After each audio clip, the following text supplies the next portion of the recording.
matérialisme, l'organisation que je propose est la suivante. Alain Sandrier va faire sa communication pendant 35 minutes à peu près. Ensuite, on va faire une pause parce qu'il y avait un café d'accueil, et puis voilà. Et on reprend, il y aura deux interventions, donc celle de Patrice Breteguière sur Nietzsche et de Madame Grange. On risque d'avoir fini vers 1h moins le quart peut-être. Donc, Alain Sandrier enseigne la littérature française à l'Université de Paris-Ouest de Nanterre. Spécialiste du combat anti-religieux des Lumières, il a publié Le style philosophique du baron d'Holbach aux éditions Honoré Champion 2004. Une étude sur le dictionnaire philosophique de Voltaire chez Atlan en 2008, ainsi que plusieurs articles sur Voltaire, la littérature clandestine, l'hétérodoxie classique et son héritage. Il a publié un recueil de pièces irreligieuses manuscrites sous le titre Le théâtre de l'incrédulité aux éditions Classique Garnier en 2012. Et il vient d'achever une étude consacrée au débat sur les miracles au XVIIIe siècle. Je lui laisse la parole avec plaisir.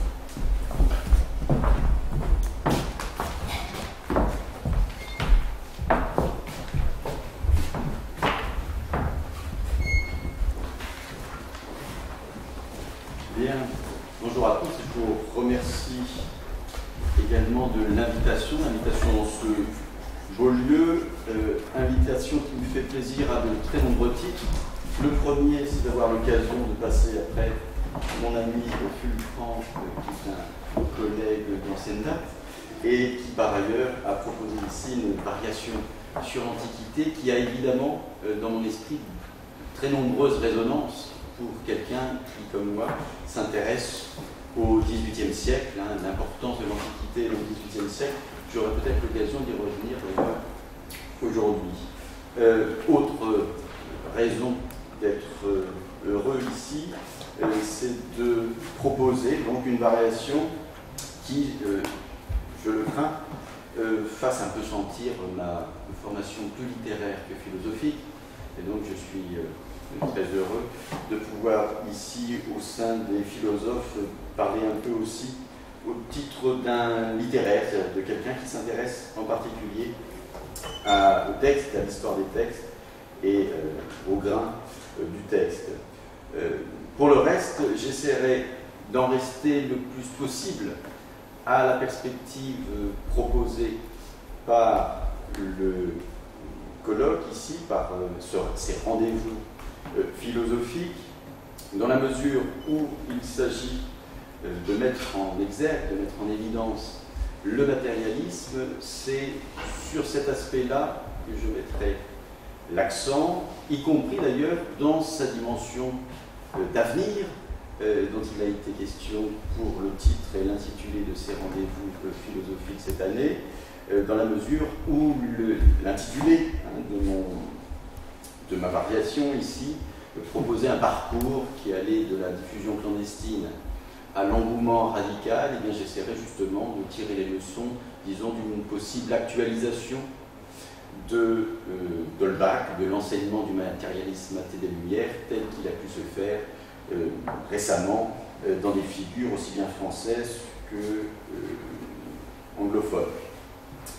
Voilà donc foncièrement une communication qui va tenter de prendre en compte, disons, la dimension matérialiste sous l'angle de la religion, ou plus précisément du combat contre la religion, puisqu'il me semble qu'il y a assez clairement une relation privilégiée entre le matérialisme et le rejet de la religion établie au XVIIIe siècle. Et pour exemple, je prendrai la figure par excellence du propagandiste athée des Lumières, c'est le baron d'Holbach, qui en quelque sorte synthétise, constitue une espèce de modèle, de référence du matérialiste athée, qui serait évidemment utile pour le coup de comparer avec d'autres variations bien différentes, soit antérieures, et là on peut penser au curé Mélier, qui a par ailleurs une telle importance et dont je reparlerai, mais aussi, et de manière plus contemporaine, et là encore je laisse ça de côté puisque nous aurons l'occasion d'en reparler, ou plutôt d'en entendre parler tout à l'heure avec Francine Markovitch, un point qui serait à comparer évidemment avec la métrique ou Diderot. Une remarque tout de même préliminaire, une remarque que faisait Néjon que je dois citer, Néjon qui est le bras droit et aussi, et c'est pas indifférent, l'exécuteur testamentaire de Diderot, une des figures en quelque sorte de l'ombre, une figure de second plan de l'athéisme des Lumières, mais une figure tout à fait décisive pour comprendre sa diffusion et son héritage. Et Néjon soutient, notamment vis-à-vis de l'Antiquité, justement, que matérialiste ne veut pas dire nécessairement athée, qu'il y a des matérialismes qui ne sont pas athées, alors que, d'après lui, inversement, tout athée doit être matérialiste. Donc c'est cette ligne de partage entre matérialisme et athéisme au XVIIIe siècle que je voudrais explorer de manière privilégiée ici, en montrant justement comment, d'une certaine façon, la conception des possibilités de la nature, et disons plus précisément d'ailleurs, la conception des possibilités de la matière en tant que telle, de l'agencement, de son organisation, comment cela, ces possibilités-là, offrent un moyen de distinguer entre athéisme et une autre forme qui est elle aussi fait partie du combat anti-religieux des Lumières, qui est celle du déisme. Je pense évidemment au déisme de Voltaire. Donc pour le coup, et pour tenter de dresser même très rapidement la trajectoire que je vais effectuer, je dirais que je voudrais établir en quelque sorte un comparatif entre l'athéisme et le déisme, voir en quoi, à l'époque des Lumières, ce combat a été important, a été délicat par ailleurs, en isolant évidemment les deux figures de proue, que sont d'Holbach d'un côté et Voltaire de l'autre, et puis, ayant identifié cette diffusion, cette politique de diffusion de l'irreligion à cette époque-là, à travers ces deux figures, je voudrais m'arrêter ensuite sur, disons, l'exemple privilégié de ce point d'achoppement entre les deux, qui est un point d'achoppement justement matérialiste, et qui a trait à ce qu'on pourrait appeler la question, qui a été tranchée depuis d'un point de vue scientifique, mais qui ne l'était pas à l'époque, la question de la génération spontanée, c'est-à-dire de la création ou non de la vie à partir de la matière inerte. C'est ce point-là qui est en jeu et qui me semble un des points décisifs dans, disons, les clivages qui peuvent exister entre les différents courants antireligieux de cette époque. Et puis je conclurai du coup sur les leçons, et les leçons peut-être plus contemporaines de cette réflexion sur les Lumières, et voir aussi que cette réflexion des Lumières a bénéficié, me semble-t-il, plus récemment, de ce que j'ai appelé un engouement radical, c'est-à-dire une visibilité tout à fait neuve, tout à fait accrue, et cela n'est peut-être pas étranger à la teneur même de la philosophie et des thèses athées et matérialistes des Lumières. Donc voilà ce parcours, cette trajectoire que je voudrais effectuer avec vous, qui va nous emmener donc de ces considérations de diffusion d'une politique anti-religieuse à, disons, les leçons en termes d'actualisation des données et des leçons de la philosophie des Lumières. Alors partons du point de départ que je me suis donné, c'est-à-dire finalement cette opposition entre déisme et athéisme. Cette opposition qui est par ailleurs une opposition que je ne traite que d'un point de vue, disons, parcellaire, et même d'une certaine façon assez orienté, parce que je vais laisser foncièrement et volontairement de côté une des dimensions du déisme du XVIIIe siècle, qui pourtant est peut-être celle qui aura le plus d'avenir immédiat et le plus de traduction immédiate à la fin du XVIIIe siècle, c'est le déisme de Rousseau. Je laisse foncièrement et volontairement de côté Rousseau, parce que justement Rousseau se situe en rupture avec ce qu'il a appelé lui, de son côté, le plan philosophique, parce qu'il a voulu mettre en avant un déisme de la conviction intime, un déisme du sens intime, qui est en quelque sorte en porte-à-faux avec le rationalisme plus attendu, peut-être plus traditionnel, pour certains diraient peut-être plus dogmatique, que peut incarner d'Holbach d'un côté et Voltaire de l'autre.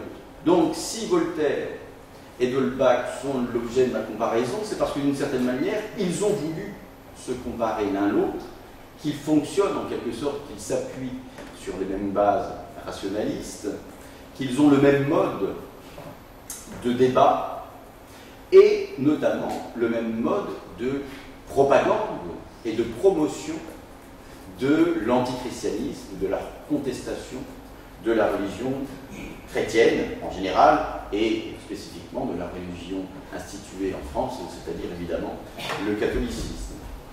Tout cela donc désigne au bout du compte une période privilégiée, les années 1760, qui vont voir l'affrontement des deux grandes figures, d'Holbach et Voltaire, qui vont chacun, en quelque sorte, lancer des ouvrages, des bombes.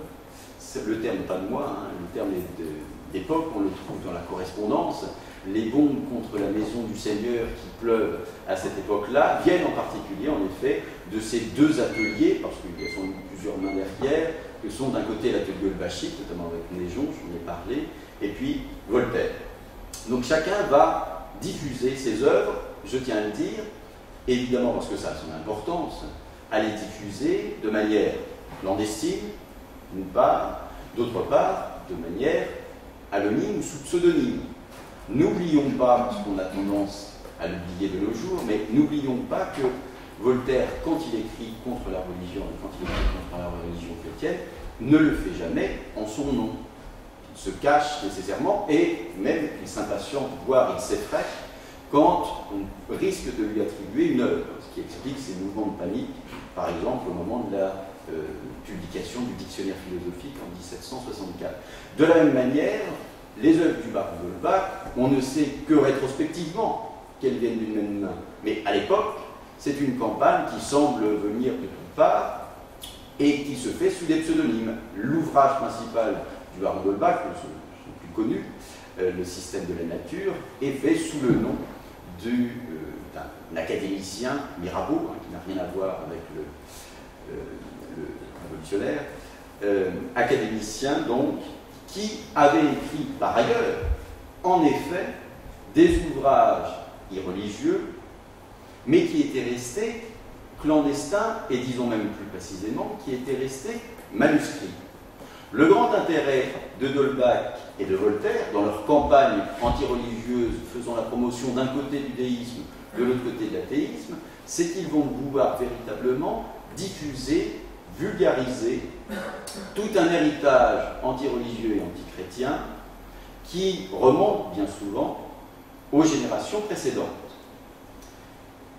Ainsi, ce Mirabeau, à qui on va attribuer fictivement donc, le système de la nature qui est bien écrit par d'Holbach, est bien l'auteur d'opinions des anciens sur la nature de l'âme, etc., ou de sentiments des anciens sur la nature de l'âme, etc., autant d'ouvrages qui seront publiés par l'intermédiaire de Néjon et d'Holbach dans la presse clandestine. Et quand je dis la presse clandestine, c'est la presse clandestine qui est souvent à l'extérieur du royaume, qui essaye d'échapper justement à ce monde de la censure préalable, ce monde de la censure qui est celui du XVIIIe siècle. Donc, la première dimension qu'il faut avoir en tête, c'est en quelque sorte ce travail de dévoilement, cette volonté d'afficher une doctrine anti-religieuse et de le faire à travers la publication de ce qu'on appelle depuis les manuscrits philosophiques clandestins des périodes précédentes. Et à travers cette publication se fait ce qu'on pourrait dire une instrumentalisation des textes en faveur une réorientation des textes, donc, en faveur de chacune des positions, soit du côté déiste, avec Voltaire, soit du côté athée. Une illustration tout à fait fascinante, pour le coup, et en même temps très révélatrice. Vous avez une espèce de chassé-croisé assez amusant, touchant Voltaire et D'Holbach. Voltaire a voulu rendre un texte athée déiste. C'est-à-dire qu'en faisant cette promotion des textes athées clandestins de la génération précédente, ceux qui restaient manuscrits, il en a fait des textes diffusés par l'impression, mais il les a réorientés dans son sens. Il a fait d'un texte athée, fameux, désormais, hein, les sentiments de Jean Méliès, donc le curé, ce curé athée de la première génération des années 1700, qui est mort en 1730, 1732. Il a fait de ce texte, sous l'appellation qui est sa trouvaille publicitaire, hein, sous l'appellation de testament de Jean Méliès, il a fait de ce texte athée, il n'a gardé que les éléments critiques qui s'orientaient vers le déisme que lui-même prônait. À tel point d'ailleurs qu'il va ajouter une prière à Dieu dans ce testament de Jean Méliès, alors qu'évidemment Jean Méliès dit dans le texte original et intégral tout autre chose. A l'inverse, instrumentalisation aussi du côté de D'Holbach. Instrumentalisation dans la mesure où D'Holbach lui-même édite, grâce bien souvent à Légion d'ailleurs, édite des textes antérieurs, et je pense en particulier à sans doute le plus bel ouvrage des Lumières naissantes, les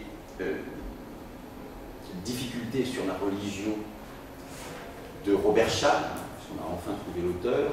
Robert Schall, qui est le grand auteur des Illustres françaises, hein, qui est un très grand écrivain du début du XVIIIe siècle, qui avait donc écrit ce texte, et ce texte va être édité, publié beaucoup plus tardivement, donc 2 générations plus tard, en 1768, sous le titre de Militaire philosophe, alors que d'ailleurs on n'en connaît pas à l'époque l'auteur. Et ce militaire philosophe, ce texte du militaire philosophe proposé par Légion et par D'Holbach, est en fait un texte qui va être orienté vers l'athéisme. Je ne dis pas qu'il devient complètement athée, je dis que tout au moins il devient beaucoup plus conciliant avec l'athéisme que ce n'est le cas dans l'original, parce qu'il faut savoir que dans l'original, Robert Schall n'a pas de mots assez durs contre ces athées qu'il exècre, ou plutôt qu'il considère comme se fourvoyant. Donc il y a, comme vous voyez, toute une campagne de réorientation, une campagne qui vise véritablement à mettre au devant de la scène l'irreligion en général, évidemment, mais l'irreligion, tout un héritage religieux que l'on va forcer du côté athée ou du côté déiste. Et il faut bien être conscient que pour le coup, il y a en effet une espèce de compétition tout à fait intéressante entre Voltaire et D'Holbach autour de ce qu'on pourrait appeler le centre de gravité de l'irreligion classique. Pour eux, il s'agit de savoir et de montrer qui a raison, et pour Voltaire, ça veut dire mettre en évidence le fait que la croyance en un Dieu est absolument nécessaire, en un premier moteur, même si ce Dieu n'est évidemment et surtout pas le Dieu de la révélation. Pour autant, il y a une nécessité, et que d'ailleurs on pourrait très clairement appeler une nécessité sociale, à croire en l'existence d'un premier moteur. À l'inverse, chez D'Holbach, là, sa politique et sa stratégie est de dire que, dans une optique qui est sans doute influencée par Weil, hein, les passions religieuses ne peuvent être que mauvaises et Dieu ne nous sert à rien, il nous est indifférent, et pour qu'on le laisse dans son état d'indifférence, autant s'en débarrasser complètement et promouvoir donc une société sans Dieu. Donc, d'une certaine façon, comme vous le voyez, le déisme se trouve dans une position tout à fait particulière à cette époque-là. Le déisme de Voltaire en particulier, spécifiquement celui-ci, hein, je laisse encore une fois de côté Rousseau, le déisme de Voltaire se tient dans une position assez inconfortable.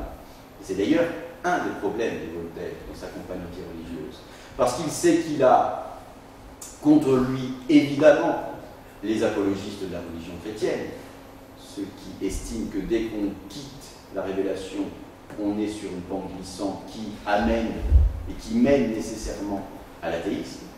Mais, en quelque sorte, il a été doublé sur sa gauche incrédule, et il se retrouve face à des athées qui estiment que le déisme est une position inconséquente philosophiquement.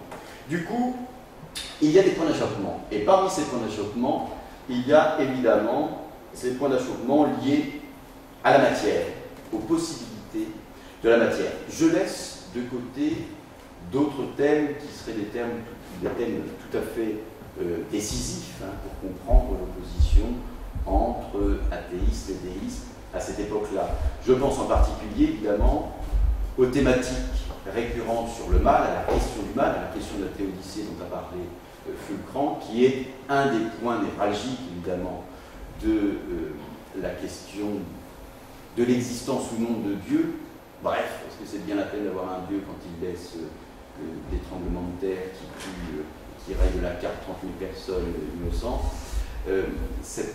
Ce problème-là, hein, je le laisse de côté, mais il fait aussi évidemment partie de cet argumentaire et de ces points de clivage entre athéisme et déisme. De la même manière, je laisserai de côté, même si j'aurai peut-être l'occasion d'y revenir de temps à autre, la question du dessin, du design, comme on dit maintenant dans l'apologétique anglo-saxonne, même si elle trouvera sans doute à se réintégrer ici dans le cours de la démonstration. En fait, ce que je voudrais mettre en avant ici, c'est un point très précis qui a trait aux possibilités de combinaison de la matière, des atomes. Est-ce que des atomes, en les secouant, en les organisant, en les entrechoquant, bref, en faisant un certain nombre d'opérations, est-ce que ces atomes vont pouvoir expliquer l'apparition du vivant? Est-ce que la matière inerte peut donner une matière vivante qui, par ailleurs, peut être aussi, c'est un des points, je ne suis pas sûr d'en parler, mais c'est un des points aussi de tension avec Goldbach, entre Voltaire et Goldbach, qui est une matière qui peut être aussi une matière vivante et finalement pensante. Il y a derrière cela toute la question des idées. Bref, il me semble qu'un des points essentiels, c'est que se joue à cette période une interrogation très profonde sur les possibilités d'organisation du vivant qui s'appuie, et ça c'est un point essentiel, qui s'appuie sur l'évolution et disons même les progrès des deux grandes matières scientifiques en pleine mutation, que sont d'un côté la chimie et de l'autre côté la biologie. C'est sur ces deux chapitres finalement que tout va se jouer. Parce que du côté de la chimie, par exemple, Goldbach est un spécialiste de chimie. Alors, d'une chimie qui de nos jours nous fait plutôt sourire, qui est liée à la chimie des éléments de Stahl, bref, une chimie ancienne qui a été complètement rendue obsolète avec les travaux de Lavoisier qui sont finalement tout juste postérieurs. Donc, Goldbach est quelqu'un qui a une connaissance et qui, aux yeux des gens de l'époque, est une connaissance tout à fait sûre des connaissances, des savoirs scientifiques et des savoirs surtout chimiques de l'époque. Et du côté de la biologie, c'est tout un ensemble de préoccupations, d'interrogations, de protocoles expérimentaux liés notamment au développement de l'optique, aux possibilités d'études de l'optique du microscope, qui fait de grands progrès. Donc c'est avec ces outils que finalement on va aborder la question de l'organisation de la matière au XVIIIe siècle. Et le point, le litige, va se jouer très clairement autour des possibilités d'organisation. Ces possibilités d'organisation, Goldbach en parle très précisément dans le système de la nature. À la première partie, dans les chapitres d'ouverture, notamment dans le chapitre 2, qui est de ce point de vue une espèce d'exposé matérialiste, qui expose des thèses qu'on pourrait dire énergétistes, c'est-à-dire considérant que la matière ne peut être une matière inerte. Il le dit très clairement, je vous cite un extrait ici. Ainsi, l'idée de la nature renferme nécessairement l'idée du mouvement. Mais nous dira-t-on d'où cette nature a-t-elle reçu son mouvement? Nous répondons que c'est d'elle-même. Nous dirons que le mouvement est une façon d'être qui découle nécessairement de l'essence de la matière, qu'elle se meut par sa propre énergie. Donc une manière de rendre en quelque sorte synonyme matière et mouvement. Alors ça, en fait, on sait que c'est une influence de John Toland, qui est un panthéiste anglais britannique du début du XVIIIe siècle. Mais cette conception, elle lui permet de relire et de réinterpréter de manière très curieuse, d'ailleurs, quand on y pense, Newton. Aux yeux de D'Holbach, finalement, Newton, qui a découvert l'attraction, a découvert une loi qui montre que c'est en quelque sorte le mouvement qui crée l'attraction. Alors que de notre point de vue, on aurait plutôt tendance à penser qu'au contraire, c'est l'attraction qui a créé évidemment le mouvement. Dans ses considérations sur cette matière énergétique, il en vient à des considérations propres au vivant, qui doivent illustrer justement cette possibilité qu'a la matière elle-même de s'organiser grâce à cette force interne, cette énergie interne qu'elle détient et qui lui permet d'accéder finalement aux règles du vivant. Donc il n'y a pas besoin de Dieu derrière la matière d'elle-même peut organiser les choses. Et cela se traduit par ces quelques notations. Si l'on eût observé la nature sans préjugés, on se serait depuis longtemps convaincu que la matière agit par ses propres forces. On se serait aperçu que toutes les fois que des mixtes, c'est le terme chimique de l'époque, sont mis à portée d'agir les uns sur les autres, les mouvements s'y engendrent sur le champ. Et il ajoute, remarque décisive, en humectant de la farine avec de l'eau et renfermant ce mélange, on trouve au bout de quelque temps, à l'aide du microscope, qu'il a produit des êtres organisés qui jouissent d'une vie dont on croyait la farine et l'eau incapables. C'est ainsi que la matière inanimée peut passer à la vie, qui n'est elle-même qu'un assemblage de mouvements. Ce propos, qui paraît très abstrait, très général, même s'il est fait référence à une manipulation expérimentale, il est en fait autorisé dans les notes de bas de page, dans une note de bas de page qui cite ceci.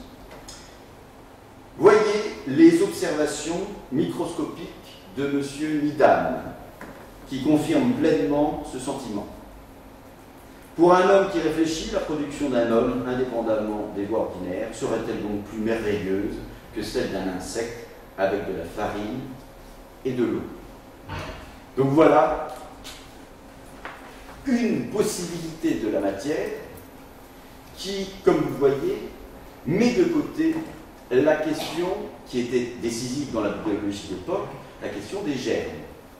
Puisqu'on pensait, en tout cas, une des voies dominantes de la biologie d'époque tenait pour ce qu'on appelle les germes préexistants. Il y avait besoin qu'il y ait un germe qui s'engendre, qui se duplique. Bref, c'est une illustration, une défense de la génération spontanée que commet ici D'Holbach et qui sert son argument athée. Et justement, c'est contre cet argument athée que Voltaire va tomber à bras raccourcis. Voltaire, avec un sens véritablement très sûr de l'autorité scientifique de l'époque, va opposer les expérimentations de Needham à d'autres expérimentations, notamment à celle de Spallanzani, un peu plus tardive. Spallanzani qui est sans doute à mes yeux d'ailleurs le plus grand biologiste du XVIIIe siècle, c'est vraiment une figure tout à fait exceptionnelle, quelqu'un qui est très inventif d'ailleurs dans ses expérimentations. Et Spallanzani est allé contre la thèse de Needham. Needham qui par ailleurs lui aussi est un scientifique de très bonne aloi, Scientifique qui a travaillé avec Buffon, et vous savez qu'entre Buffon et Needham, il va y avoir une espèce de querelle de préséance pour savoir qui avait véritablement bien vu les effets de cette génération spontanée.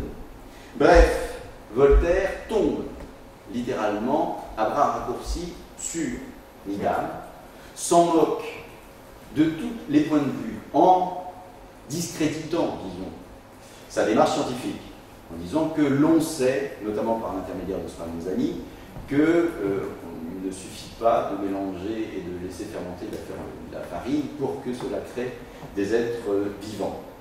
Et puis surtout, il va tomber à bras raccourcis dessus dans toutes ses œuvres. Il va en faire une de ses têtes de Turc, et vous savez que quand Voltaire a une tête de Turc, il ne la lâche pas, et en général, ça donne quelques illustrations assez plaisantes.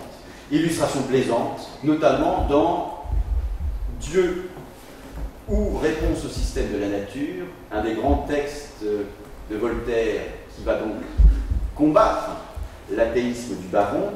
Il dit ceci, et c'est vraiment resté dans les mémoires. Puisque l'on faisait des anguilles avec de la farine de seigle, on pouvait faire des hommes avec de la farine de froment. Voilà une manière typiquement voltairienne de discréditer ce point de vue qui sera, là encore, repris en long et en large dans un des autres chevaux de bataille de Voltaire, qui est la lutte contre les miracles. Voltaire a écrit un recueil de lettres tout à fait passionnant, d'ailleurs, mais très hétérogène, qui s'appelle La collection de lettres sur les miracles, qui est devenue en 1767 les questions sur les miracles. Et dans ces questions sur les miracles qui font intervenir Rousseau, par ailleurs, on voit aussi notre ami Needham. Et Needham, là, a eu l'imprudence de vouloir répondre aux premières lettres de Voltaire contre les miracles et d'avoir voulu défendre les miracles de la Bible. Ainsi, quand Voltaire se moque des miracles de la Bible, il dit ceci, Voltaire: « Le cœur me saigne quand je vois des hommes remplis de science, de bon sens et de probité rejeter nos miracles et dire qu'on peut remplir tous ses devoirs sans croire que Jonas ait vécu 3 jours et 3 nuits dans le ventre d'une baleine lorsqu'il allait par la mer de Ninive, qui est au milieu des terres. » Et Needham s'est senti obligé de répondre très sérieusement à cette facétie, cette ironie voltairienne. Et voilà ce qu'il dit. Et quand on le dit, on se demande s'il faut rire ou pas. Vous voyez, c'est très sérieux. Celui qui conserve la vie d'un enfant dans le sein de sa mère pendant plusieurs mois, c'est-à-dire Dieu, vous l'avez compris, par des moyens faciles et qui se retrouve très souvent dans les adultes, selon les anatomistes, peut aussi conserver la vie d'un homme pendant 3 jours et 3 nuits dans le ventre. Je ne dirais pas avec le proposant, c'est le personnage fictif de Voltaire, d'une baleine, car l'espèce du poisson n'est pas décidée, mais de quelques gros poissons qui étaient propres au dessein de la divinité. Donc une manière en quelque sorte de confirmer la lecture la plus littéraliste possible de la Bible. Et cela, évidemment, fait rire Voltaire, mais en même temps, surtout, Voltaire ne lui pardonne pas d'avoir donné de l'eau, ou de la farine, comme vous voulez, au moulin des athées. Et il dit ceci: on voit bien que vous vous servez du quart de cercle comme du microscope. C'est Voltaire qui parle à Needham. Vous vous étiez fait une petite réputation parmi les athées pour avoir fait des anguilles avec de la farine. La seule difficulté qui restait était de savoir comment il y avait eu de la farine avant qu'il y eût des hommes. Après avoir vendu votre farine aux athées, vous vendez votre son aux témoins des miracles. Voilà donc la critique de Voltaire, une critique qui, pour le coup, est assez intéressante parce que on voit bien que Needham, pour Voltaire, conjugue les pires travers que peut redouter un déiste. En tant que théologien, il se montre d'une naïveté ridicule dans sa défense des miracles, donc, et en tant que biologiste et partisan de la génération spontanée, contre la théorie de la préexistence des germes qui est à la faveur des scientifiques de l'époque, il se fait l'ambassadeur, involontaire peut-être, mais l'ambassadeur tout de même, des positions matérialistes. Et donc la position confine au paradoxe pour Voltaire. Needham se passe de Dieu quand il est biologiste, en accordant à la matière inerte laissée à ses propres mouvements la capacité de créer du vivant, et quand il est théologien, il ne peut s'en passer au point de vouloir absolument le mettre immédiatement derrière les événements les moins croyables de la création, et surtout, en l'occurrence, de la révélation. Donc,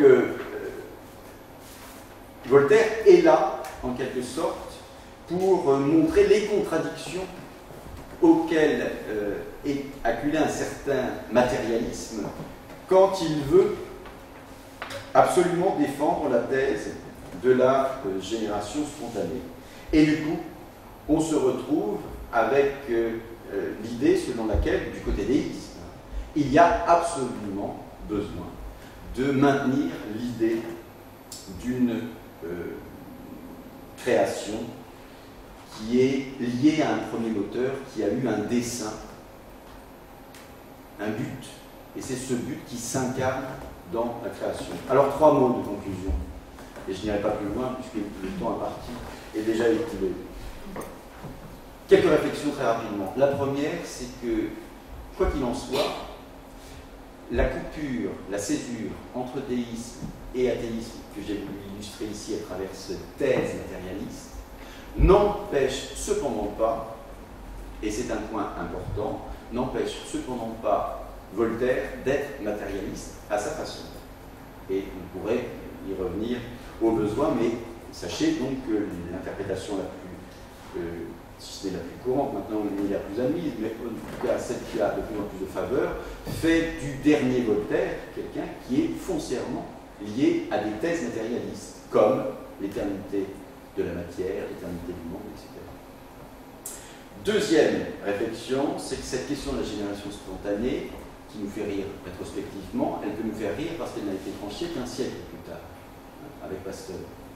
Donc, ce jeu des autorités scientifiques est un jeu du débat intellectuel normal de l'époque, et né aujourd'hui, fait référence à la génération spontanée en s'appuyant sur Buffon, et n'est toujours pas loin, sous la Révolution, de donner raison à Nidam sur Spallanzani, tout en s'appuyant d'ailleurs sur tout un héritage antique, parce que les gens connaissent très bien ces références antiques.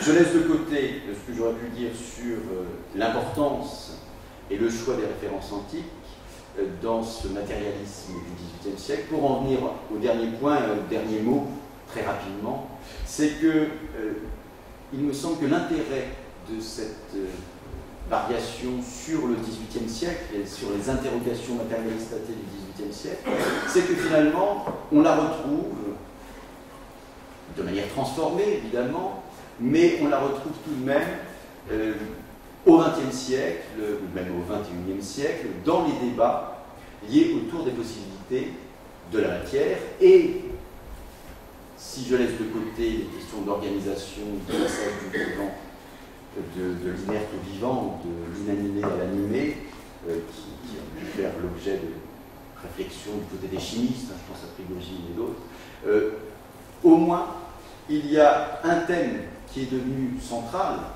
dans l'opposition entre athéisme et déisme, quelles que soient les réflexions qu'il y a derrière et les doctrines qu'il peut y avoir derrière ce déisme, c'est la question de la sélection naturelle. D'une certaine façon, et je vous laisse là-dessus, d'une certaine façon, la figure de cet athée matérialiste, engagé, propagandiste qu'a su incarner d'Holbach, il me semble que, à sa manière, elle est incarnée de nos jours par quelqu'un comme Richard Dawkins, peut-être plus encore d'ailleurs que quelqu'un comme Michel Onfray, même si Michel Onfray a contribué très largement à la vulgarisation des thèses athées du XVIIIe siècle, que ce soit celle de D'Holbach et encore plus peut-être celle de Méliès. Voilà, je vous remercie.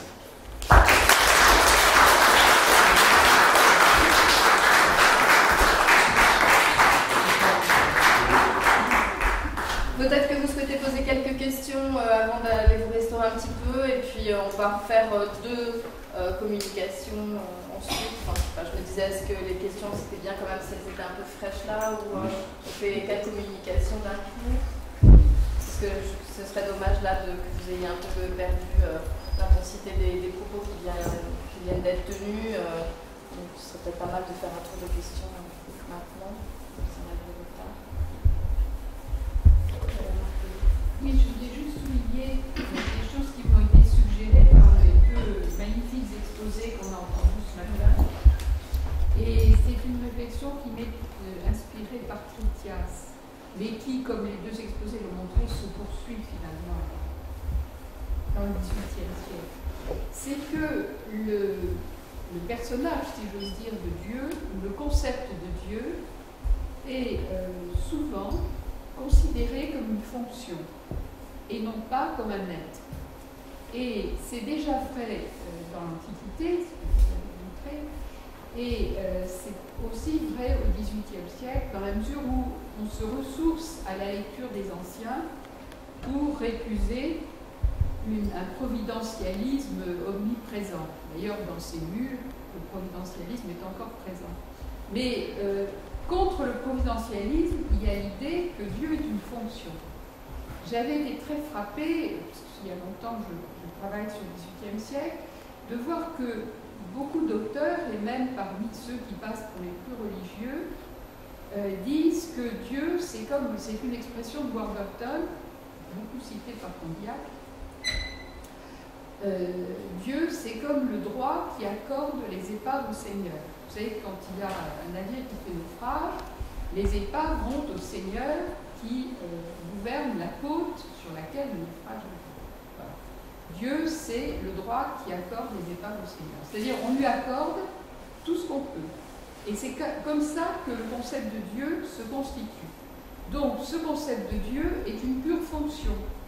Et même parmi les gens les plus investis des responsabilités et des autorités ecclésiastiques, comme Warburton, il y a cette idée extraordinaire de la fonction de Dieu.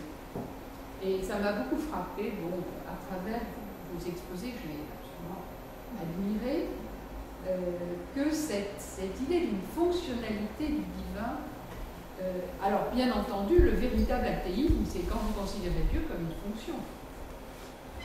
Parce que vous le considériez comme un être rationnel, suprarationnel, transcendant, immanent, tout ce que vous voudrez, tant que vous parlez de Dieu, ça va. Tant que vous considérez que c'est un être, ça va. Maintenant, si vous considérez que c'est une fonction, ça devient extrêmement grave. Et là, vous aurez des procès, des condamnations, des bûchers, etc., etc. Et la maîtrise dont je parlerai cet après-midi a cité Giordano Bruno et Vanini. Hein. Voilà.